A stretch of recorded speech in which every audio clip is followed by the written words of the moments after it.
시청자 여러분 안녕하세요. 경제 지식과 문화 정보를 다루며 여러분의 오전 시간을 책임지는 방송 유민영의 경제 돋보기. 저는 진행을 맡은 앵커 유민영입니다. 요 며칠 새 벌써 초여름 날씨가 다가오고 있습니다. 5월의 초여름 날씨라니 정말 이르다고 생각하실 텐데요. 정말 날씨가 뜨겁다고 하니까 오늘은 물 많이 마시시고 또 건강이 좋지 않으신 분들은 외출 꼭 자제해 주시기 바랍니다. 그럼 5월 26일 화요일 경제 돋보기 지금부터 시작합니다.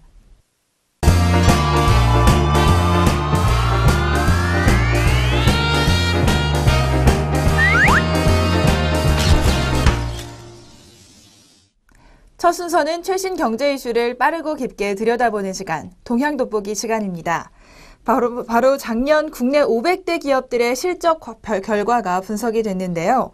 한마디로 말씀드리자면 기업 실적에 빨간불이 켜졌다고 말할 수가 있겠습니다. 지난해 매출이 마이너스 성장을 한 곳이 참 많고 영업이익도 두 자릿수 감소율을 보이면서 수익률이 급락했습니다. 톱 10 기업 중에서도 삼성전자와 현대차 등 7개사의 수익성이 악화되는 좋지 못한 모습이었다고 합니다.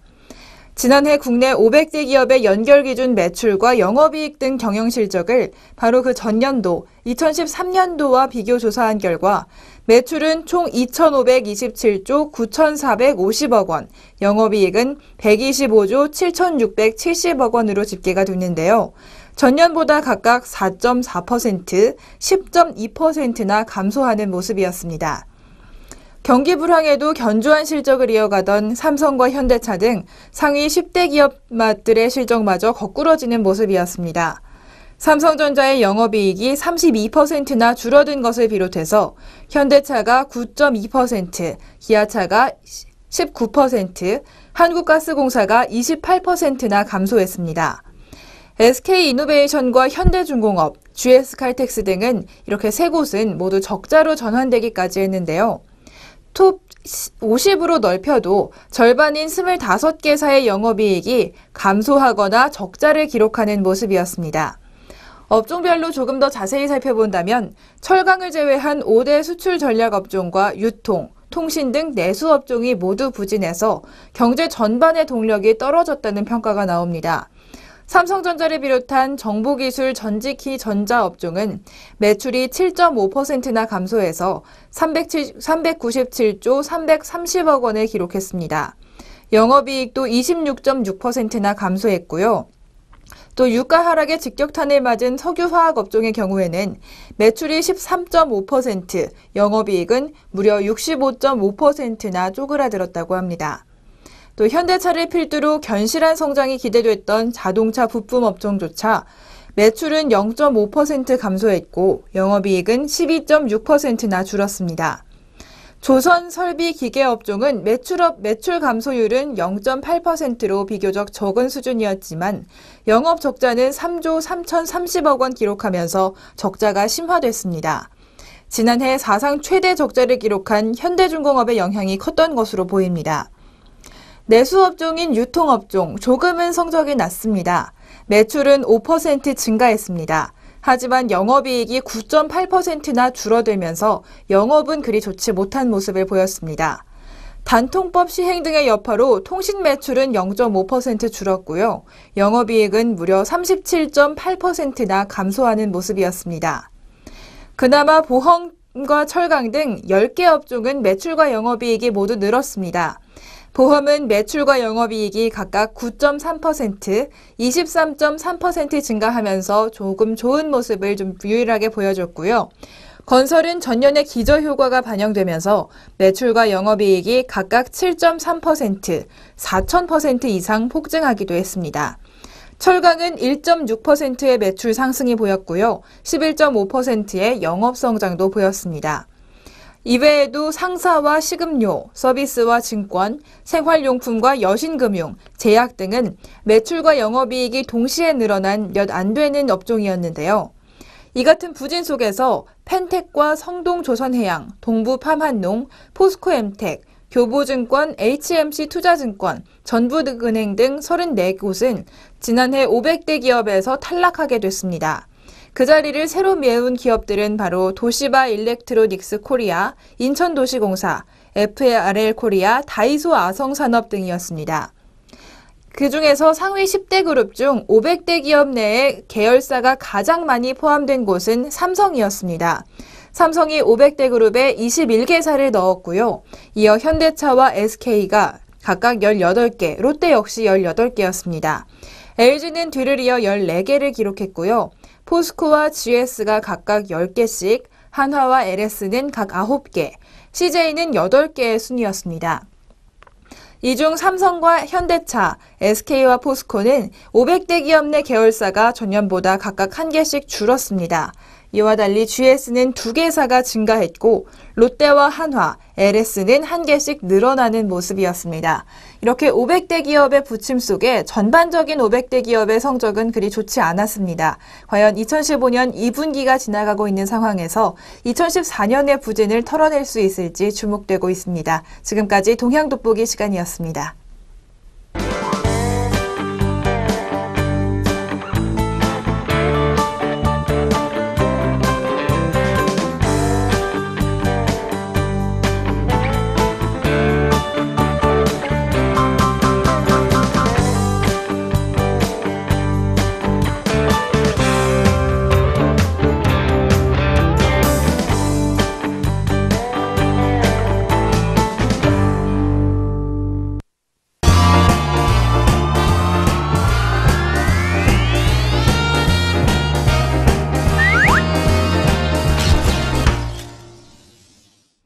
이번 순서는 아리송한 단어 확실하게 잡아가는 시간, 용어 돋보기 시간입니다.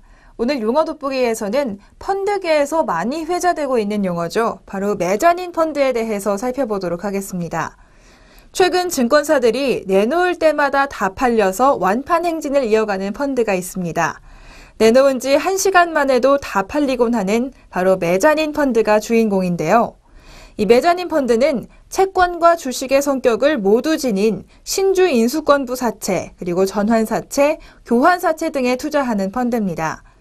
메자닌이라는 용어는 원래 건물의 1층과 2층 사이를 뜻하는 이탈리아의 건축 용어입니다. 그런데 채권과 주식의 중간 성격에 투자한다고 해서 이 메자닌이라는 용어가 펀드에 붙여지게 됐습니다. 메자닌 펀드는 최소 투자 금액이 3천만 원에서 5천만 원 이상인 사모 형태가 많습니다. 이렇게 초기 투자금 부담이 있고요. 판매 기간도 정해져 있기 때문에 좀 부담이 있는 상황이지만 미리 예약을 걸어놓는 자산가가 많아서 사전 예약에서 거의 완판된다는 게 증권사들의 이야기입니다. 한 증권사 관계자는 펀드의 인기가 워낙 좋다 보니 예약을 받기 시작하면 금방 물량이 동난다면서 한정된 물량을 확보하지 못한 영업점 직원들은 고객들로부터 꼭 가입하고 싶은데 왜 안 파느냐며 불만을 종종 들어서 스트레스를 받을 정도라고 합니다. 이렇게 요즘 자산가들 사이에 큰 인기를 누리고 있는 메자닌 펀드는 채권의 안정성 그리고 주식의 수익성을 동시에 추구한다는 장점이 있습니다. 나중에 주식으로 바꾸거나 주식을 살 수 있는 권리가 붙은 전환사채, 신주 인수권부 사채, 교환사채 등에 투자하기 때문입니다. 메자닌 펀드의 인기는 현대자산운용이 만들어서 증권사들이 판매한 현대 시즌1 메자닌 사모증권 투자신탁의 사례를 보면 잘 알 수가 있습니다. NH투자증권은 11일 이 펀드를 판매했는데 1시간도 지나지 않아서 한도 물량인 200억 원을 다 채웠다고 합니다. 8일과 12일, 14일 3차례에 걸쳐서 150억 원을 추가로 끌어모았고 IBK 투자증권도 18일에는 70억 원을 모두 팔았다고 합니다. 유한타증권의 경우에는 아직 판매를 시작하지 않았지만 이미 100억 원 규모의 사전 예약이 완료된 상황입니다. 이 펀드를 운용하는 현대자산운용은 다음 달 초까지 10여 개 증권사 등을 통해서 1,000억 원 규모로 추가 판매한다고 합니다. 메자닌 펀드가 이렇게 인기를 많이 끌고 있는 건 저금리 시대의 투자 대안으로 떠올랐기 때문입니다. 상황에 따라 채권을 주식으로 전환할 수 있는 사채의 펀드를 투자하기 때문에 채권형 펀드의 수익률에다 플러스 알파의 주식 수익률까지 기대할 수가 있습니다. 지난 18일에는 공모형 메자닌 펀드의 설정액이 1,299억 원으로 집계가 됐는데요. 2013년 초 76억 원으로 크게 줄었던 공모형 메자닌 펀드의 설정액이 지난해 3천억 원대로 불어난 뒤 얼마 전에는 1,200억 원대까지 급증하는 추세입니다. 수익률도 굉장히 좋은 편이라고 합니다. 연초 이후 공모형 배자님 펀드의 평균 수익률은 4.73%를 기록했고요. 최근 1년 수익률은 7.56%를 기록했습니다. 매자님 펀드는 유통되는 주식이나 채권에 주로 투자하는 공모형 주식형이나 채권형 펀드에 비해서 시장 규모는 다소 한정적이라는 단점이 있습니다. 하지만 증권사 투자은행 담당자들과의 네트워크를 활용해서 우량증권에 투자할 경우 높은 수익을 얻을 수 있다는 장점에 투자자들이 몰리고 있는 것으로 보입니다. 매자님 펀드는 대부분 사모 형태로 모집하기 때문에 특정 기간에만 판매되는 경우가 많습니다. 또 폐쇄형 펀드여서 한 번 가입하면 통상 3년의 만기까지 돈을 뺄 수가 없습니다. 유동성에 제약이 생길 수 있고 또 매자님 펀드에서 발생하는 수익은 전부 금융소득 종합과세 대상에 포함된다는 점도 유의할 점입니다. 또 일반인들이 흔히 아는 우량기업이 아니라 신용평가사에서는 투기 등급을 매기는 코스닥 시장의 작은 기업들이 발행한 채권도 대상이 된다는 점도 유의할 점입니다.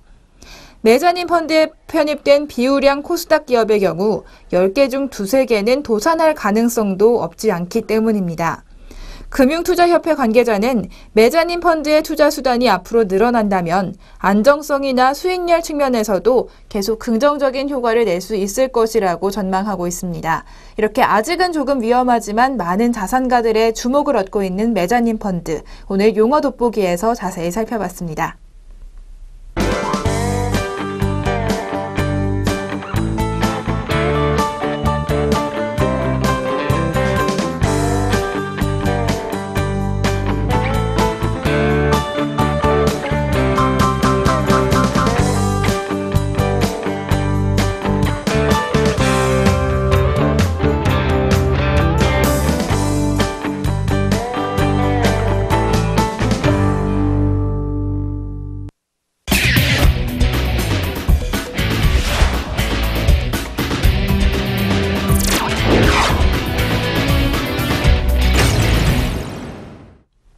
경제의 문화적 재미를 더하다. 컬처 앤 이코노미 시간입니다. 오늘은 경제학 신간 소개해드리는 화요일인데요.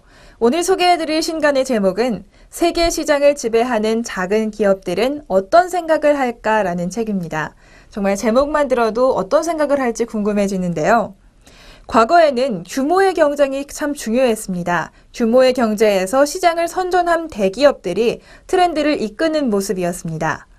하지만 최근에는 인터넷의 발달로 소비자들이 자신의 의견과 니즈를 다양하게 표출하면서 비즈니스의 패러다임이 급격히 변화하고 있습니다. 대기업이 주도하던 시장보다는 소비자들의 다양한 니즈에 발빠르게 발맞추는 이런 신속한 대응이 중요해진 것입니다. 그래서 중소기업과 벤처기업들이 늘어났고요. 이 안에서 글로벌 기업을 뛰어넘어서 세계 시장을 석권한 작은 기업들의 성공 사례가 보이고 있습니다.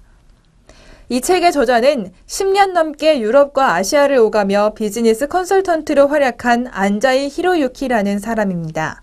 변화의 한가운데서 흥망성쇠하는 기업들의 생생한 모습을 목격하고 그 안에서 살아남아 자신만의 영역을 만들어가면서 이윤을 내는 알찬 중소 벤처기업들의 성공 노하우를 이 책에서 밝혀주고 있습니다. 새로운 경쟁 요소가 급부상하는 복합적인 패러다임 변혁의 시기에는 기존의 영업 방식이나 경쟁력만으로는 성장할 수가 없다고 합니다.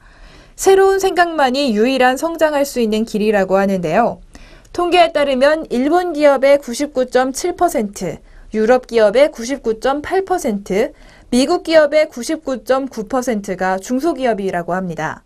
한마디로 전 세계 기업 대부분이 중소기업인 셈인데요. 작은 규모로 빠르게 변화에 대응해야 하는 지금이야말로 중소기업에게는 절호의 찬스일 수도 있습니다. 하지만 경제 경영서와 경영 잡지에는 아직도 대기업만의 사례가 많은데요. 현장에서 다양한 중소기업의 성장을 지켜봐온 이 저자 안자이 히로유키는 세계 시장에서 대기업과 업계를 나란히 하며 괄목할 만한 성장을 거듭하고 있는 중소벤처기업들의 리더들로부터 얻은 교훈을 알려줍니다. 이 책에서는 하청기업이라는 오명에서 벗어나 계단이라는 단일 품목으로 세계 시장을 석권한 제조기업 린탈, 그리고 모든 정보를 사원에게 공개하고 경영 이념과 비전을 공유해서 최고의 기업으로 거듭난 마케팅 서비스 기업 허브스팟, 또 기업의 행복과 지역 발전을 중시하는 윤리적 경영 이념으로 세계 1등이 된 의류기업 그루넬로 쿠치넬리, 또 마지막으로 폐쇄적이던 업계 분위기를 단번에 오픈 모드로 바꿔서 세계의 전문가들을 한자리에 모을 수 있었던 개발업체 그랩캐드까지 다양한 중소기업들의 성공 사례를 보여줍니다. 업종과 사업 영역, 성장 단계도 모두 다르지만 그들의 새로운 비즈니스 환경에서의 공통된 생각을 찾아볼 수가 있습니다. 히든 챔피언으로 평가받는 18개 기업의 경영자들을 인터뷰하면서 저자는 공통된 4가지 키워드를 발견했다고 합니다. 바로 디자인과 룰 메이킹, 오픈, 로컬인데요. 상품의 외양만 생각하는 디자인에서 벗어나서 조직 이념과 사회 현상, 그리고 사람들에게 전하고 싶은 메시지까지 담아내는 새로운 디자인 개념을 책에서 소개하고 있습니다. 또 규칙 없이 형성되지 않는 시장에서 룰 메이커가 얼마나 강력한 힘을 얻을 수 있는지 이야기해주고 있고요. 또 달라지는 기술과 생활 패턴으로 인해 앞으로 더 많이 바뀔 일상에서 중요해질 룰 메이킹의 역할을 알려주고 있습니다. 세 번째로 오픈이라고 표현된 개방성은 더 이상 피할 수 없는 시대의 흐름이 되었다고 합니다. 전에 없던 협업을 가능하게 해서 더 큰 발전과 시장을 만들어낸 사례를 통해 오픈을 어떻게 이용할지에 대한 해법을 제시하고 있습니다. 마지막으로 너도 나도 세계화를 외치지만 실제로 작은 규모의 기업들이 활동을 펼치는 데 있어 로컬이 얼마나 중요한지 언급하면서 지역에서부터 차근차근 일어서는 방법을 알려주고 있습니다. 오늘날의 시장 환경은 대기업이나 중소기업이나 모두 혹독한 시장 환경이라고 할 수가 있습니다. 글로벌 기업 역시도 빠르게 변하는 고객의 니즈를 파악하지 못하면 금세 뒤처진다는 위기의식에 사로잡혀 있습니다. 반면 작은 규모로 속도감 있게 대응하는 유연함이 무엇보다 중요하기 때문에 그만큼 작은 기업들에게는 무궁무진한 기회가 열려 있다고 볼 수가 있습니다. 위기를 발판 삼아 새로운 시장을 만들어낼 수 있는지는 모두 각자에게 달려있다고 한 겁니다. 작은 기업을 운영하시는 분이 아니더라도 이런 시장 상황에서 살아남는 방법 궁금하시다면 이 책, 세계를 시장을 지배하는 기업들은 어떤 생각을 할까? 이 책을 통해서 다양한 기회 잡아보시기 바랍니다. 지금까지 컬처 앤 이코노미, 경제학 신간 소개해드리는 시간이었습니다.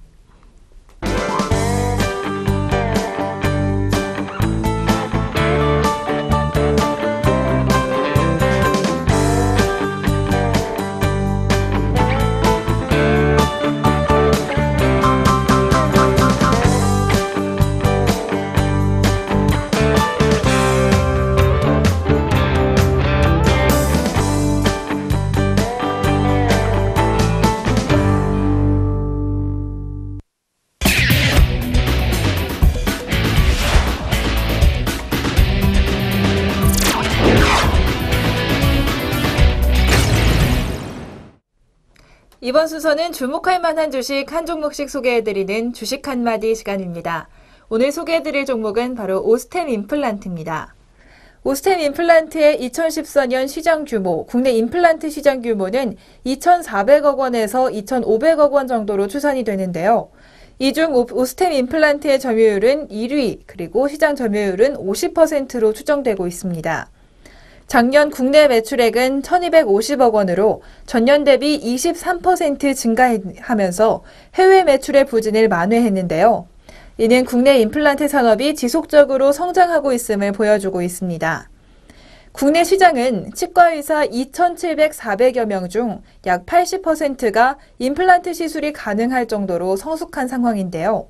하지만 매년 생산과 수출은 증가하는데 수입이 감소해서 국내 업체들의 경쟁력은 강화되고 있는 모습입니다. 2015년 국내 매출은 1,400억 원으로 11.9% 증가할 것으로 예상되고 있습니다. 이렇게 꾸준한 성장이 예상되는 이유, 크게 3가지에 있습니다. 첫 번째로는 경쟁 심화 및 시술 단가 하락에 따른 수요 증가가 있을 거고요. 두 번째로는 2014년 7월부터 어르신 임플란트 보험이 적용되기 때문입니다.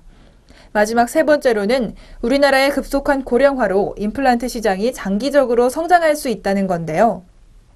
약 3천 종류의 임플란트 생산이 가능한 오스템 임플란트의 경우에는 시장이 저성장할수록 점유율 1위의 업체로서 산업 재편 수혜도 노릴 수 있다고 보고 있습니다.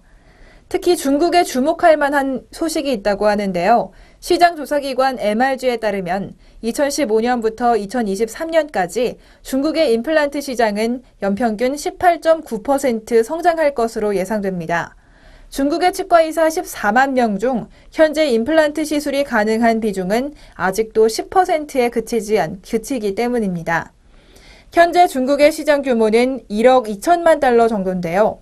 오스템 임플란트가 이 중 35%를 점유하면서 시장 1위 사업자로 구축이 되고 있습니다. 중국에서 오스템 임플란트가 브랜드 인지도를 쌓을 수 있었던 전략은 한국식 교육을 통한 마케팅이었습니다. 오스템 임플란트의 교육을 이수한 의사 수는 중국 법인 설립연도인 2006년 140명을 기록했는데 2014년에는 1,780만 명으로 늘어나면서 9년간 연평균 37.4%나 증가하는 모습이었습니다. 매출액은 2007년 13억 원에서 2014년 393억 원으로 8년간 연평균 62.7%나 늘어났는데요. 현재 2위 업체 스트라우만이 점유율 32%로 추격해 오고 있어서 오스템 임플란트의 공격적인 영업 전략이 필요한 시기라고 판단이 되고 있습니다. 중국은 전체 수출의 35%를 차지하는 중요한 지역으로 올해 50명의 인력을 충원해서 약 450억 원의 매출을 달성할 것으로 기대가 되고 있습니다. 그래서 2015년 전체 실적은 매출액은 전년 동기 대비 15% 늘어난 2,750억 원, 영업이익은 전년 동기 대비 24% 늘어난 357억 원으로 추정되고 있습니다. 75세 이상 어르신 임플란트 보험 적용에 따른 내수 증가와 성장성이 높은 중국 시장을 선점했다는 효과에 주목할 만합니다. 지금까지 주식 한마디 오스템 임플란트에 대해서 자세히 살펴봤습니다.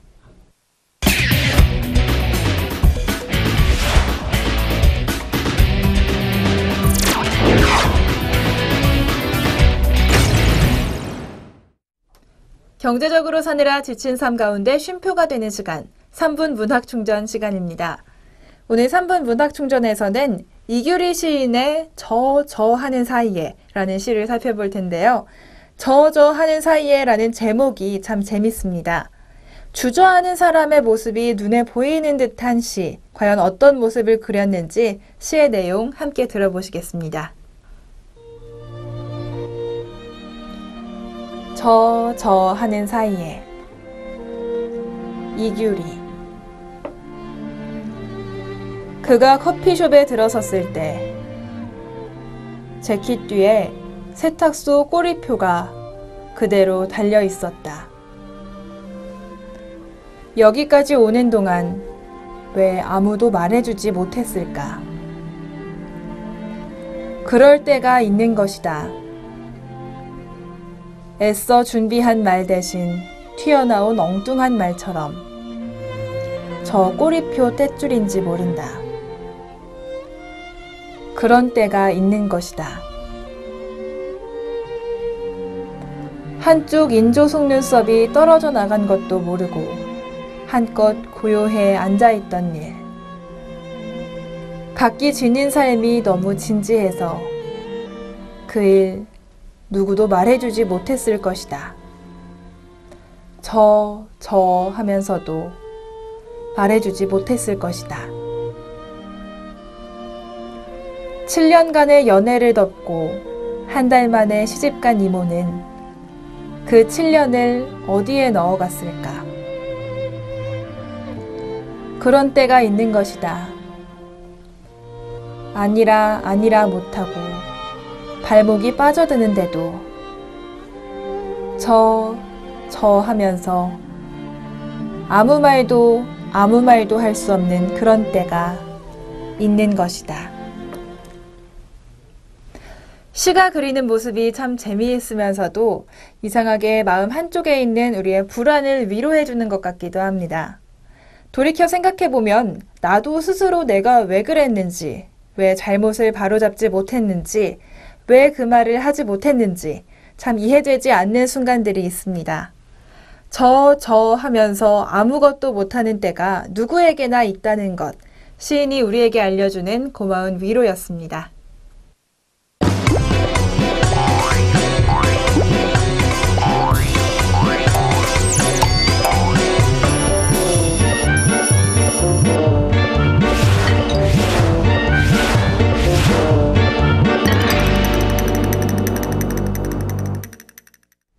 경제 돋보기 오늘 준비한 소식 모두 전해드렸습니다. 연휴 이후 첫날이고요. 또 오늘 날씨도 많이 더워서 정말 몸에 기운이 쭉 빠진다 이렇게 생각하시는 분들도 많이 계실 것 같습니다.